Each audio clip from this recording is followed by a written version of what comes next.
नमस्कार, बहुत शुक्रिया।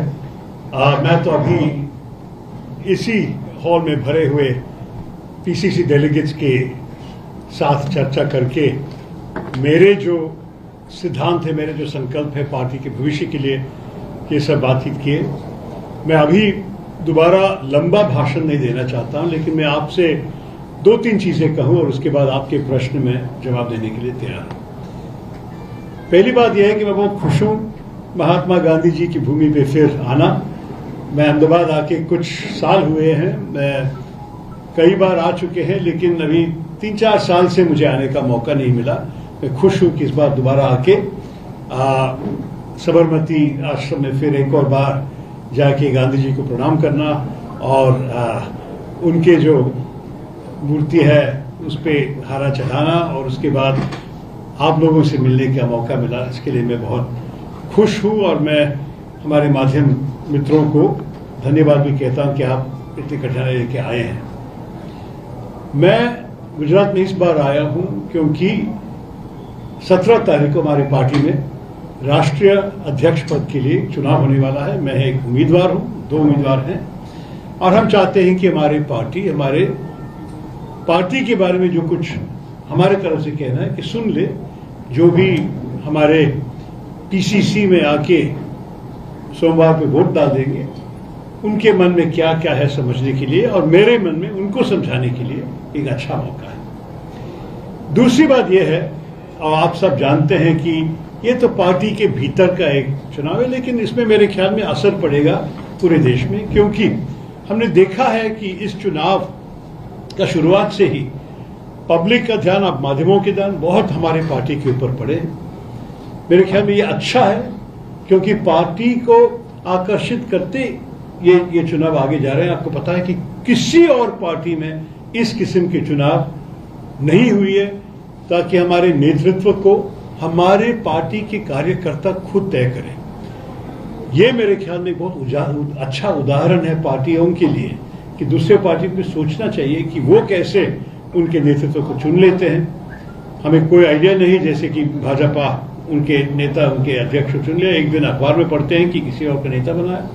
यहाँ तो हम हमारे कार्यकर्ताओं से पूछ के तय करेंगे, ये तो बहुत अच्छी बात है। और अंत में मैं ये भी कहना चाहता हूँ कि जो प्रोसेस हमारे चीफ इलेक्शन अथॉरिटी गुजरात का है, श्री मधुसूदन मिस्त्री, वो जो कर रहा है, मेरे ख्याल में ये सिस्टम बहुत अच्छा है। आज उन्होंने दिल्ली में एक प्रेस कॉन्फ्रेंस चलाया, उसने बताया कि ये सीक्रेट बैलेट होगा।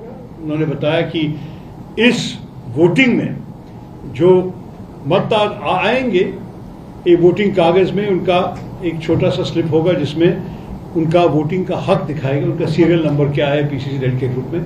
वो फाड़ने के बाद सिर्फ प्लेन कागज में वो वोट देंगे। प्लेन कागज मतलब जिसमें कोई इशारा, कोई निशान नहीं है, कोई नाम नहीं है, ताकि वोटिंग तो गोपनीय हो और किसी को पता नहीं कि कौन किसको वोट किया।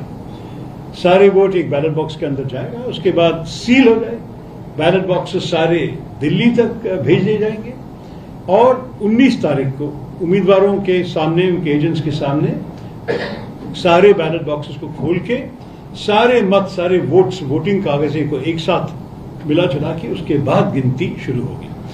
तो किसी को कोई पता नहीं चलेगा कि कहां से किसी को वोट मिला और किसने किसी को वोट किया। तो लोग को बिल्कुल अपने मन की इच्छा के अनुसार वोट कर सकते हैं। मैं भी सुना हूं और मुझे पता है कि आप लोग पूछने वाले हैं कि क्या सही नहीं है कि कोई नेता किस किस्म के इंस्ट्रक्शंस दे रहे हैं कुछ वोटर्स को।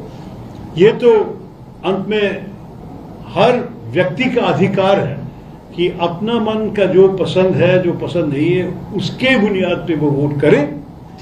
और मेरे ख्याल में हमारी पार्टी बहुत अच्छा काम किया कि ये सिस्टम आज मिस्त्री जी ने पब्लिकली अनाउंस किया और हम जो उम्मीदवार हैं हमको पहले भी बताए थे कि ऐसे ही चलेंगे। तो इस हालत में मैं बहुत हिम्मत से लोगों से कहता हूं, आइए, आपका मन दिखाइए पार्टी को। मुझे लग रहा है कि अंत में जो भी होगा, अंत में अगर मेरी जीत होगी या खड़गे साहब की जीत होगी, अंत में क्या होगा, कांग्रेस की जीत होगी। अब मैं इसके लिए खड़ा हूं, क्योंकि भविष्य में अगर कांग्रेस मजबूत हुई तो मेरे ख्याल में कोई शक नहीं है कि जो चुनौती बीजेपी हमारे तरफ ले आ रहे हैं 2024 में, उनको हमें बहुत हिम्मत से फेस करने के लिए, बहुत आत्मविश्वास से आगे उनके खिलाफ रहने के लिए हमारी मजबूती से चुनाव बहुत बहुत दिलचस्प हो जाएगा। आप लोगों को भी लगेगा कि 2024 में कोई हमें टेक फॉर ग्रांटेड नहीं कर सकेंगे। हम तो बिल्कुल मजबूती से लड़ेंगे और मेरे ख्याल में एक मजबूत कांग्रेस जरूरी है भारत की मजबूती के लिए। तो ये सब कह के मैं एक और बार आपसे धन्यवाद कहता हूं। आपके प्रश्न के लिए मैं जवाब देने के लिए तैयार हूं। नमस्कार। Yes ma'am. नमस्ते। अच्छा,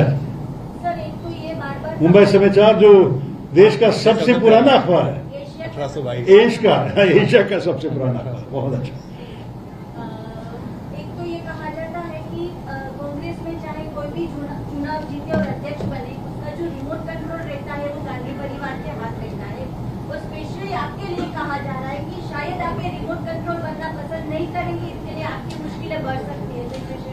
देखिए, इस प्रश्न का जवाब राहुल गांधी ने खुद दिया 3-4 दिन पहले, जब वो भारत जोड़ो यात्रा के बीच में एक प्रेस कॉन्फ्रेंस दी। किसी ने यही पूछा तो उसने कहा, देखिए हमारे 2 वरिष्ठ नेता इस चुनाव में खड़े हैं, दोनों को आप लोग अपमान कर रहे हैं अगर आप सोचें कि उनको किसी भी प्रकार से रिमोट कंट्रोल कर सकते हैं। और मेरे ख्याल में अगर हमें इस स्थिति तक पहुंच गए कि हम पार्टी के अध्यक्ष स्थान पे लड़ने के लिए हमें तो इतना विश्वास है, अपने आपका विश्वास है, तो मतलब यह है कि हम जानते हैं कि कैसे इस पार्टी में काम करना है। इसका मतलब नहीं है कि हम गांधी परिवार से दूर रहना चाहते हैं। गांधी परिवार हमारे पार्टी की एक बहुत बड़ा एसेट है। मैं चाहता हूं कि गांधी परिवार, उदाहरण ले लूं तो राहुल गांधी जी, जैसे मैंने कह रहा था हमारे डेलीगेट्स को, जो वो भारत जोड़ो यात्रा में कर रहा है, ये बहुत बहुत अच्छी बात है हमारे पार्टी के लिए। मैं गया उनके साथ, मैं कन्याकुमारी में था और केरला में 3 दिन उनके साथ चला और मैं देखा सुबह 6:30-7 बजे कितने हजार लोग आके उनके आवेश, उनकी ऊर्जा, उनके सिर्फ उनको मिलने के लिए, उनको प्रोत्साहित करने के लिए, उनको ताली बजाने के लिए, उनको देखने के लिए।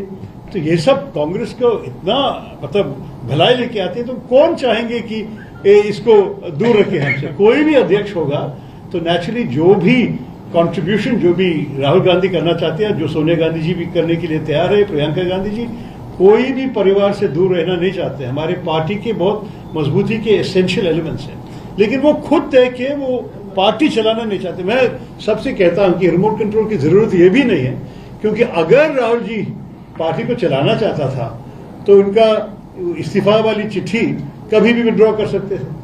वर्किंग कमेटी स्वीकार करते होंगे अगर उसने कहा कि ठीक है, मैं वापस लेता हूं और मैं आगे बढ़ूंगा आपके साथ। क्योंकि जब 2017 में उनको वोट मिला, वो 5 साल के लिए था और ये 5 साल अभी भी पूरी नहीं, मतलब नवंबर तक है। तो अगर वो चाहता था तो वो हो सकता था, लेकिन उसने स्पष्ट कहा कि वो नहीं चाहता है। तो इस हालत में ही मैं और खड़गे साहब आगे बढ़ रहे हैं। पार्टी प्रेसिडेंट इलेक्शन के बाद में G23 संघ जो कांग्रेस में है, आप भी उसी के सदस्य हैं, उसका स्टैंड क्या होगा और पार्टी का जो भी रिजल्ट होगा उसका भारत जोड़ो यात्रा पे क्या इम्पैक्ट है? देखिए, ये सदस्य आप कहते हैं जैसे कि G23 एक संगठन है, ऐसे कोई संगठन कभी नहीं रहा। नहीं, आप मैं क्योंकि माध्यमों ने ये बना दिया तो मुझे एक्सप्लेन करना पड़ेगा क्यों। क्योंकि कोविड के समय जब हमारे 2-3 वरिष्ठ नेता चिट्ठी लिखना चाहते थे, वो करीब 100 लोग से संपर्क किए, जिनमें से मैं भी शामिल था, और 100 लोग के समर्थन के साथ उन्होंने तय किया कि चिट्ठी भेजेंगे। लेकिन कोविड का लॉकडाउन का समय था और सब लोग को दिल्ली नहीं आ सका चिट्ठी साइन करने के लिए, दस्तखत करने के लिए। इसलिए सिर्फ वो जो 23 लोग जो अगर दिल्ली आ सके या दिल्ली में रहते थे, उनके दस्तखत के साथ ये चिट्ठी आ गई। मैं तो ये 23 लोग को एक समय एक कमरे में कभी नहीं देखा। तो सदस्य मत कहिए, मैं तो सदस्य हूं संसद का, मैं G20 और कांग्रेस पार्टी का, लेकिन G23 का नहीं।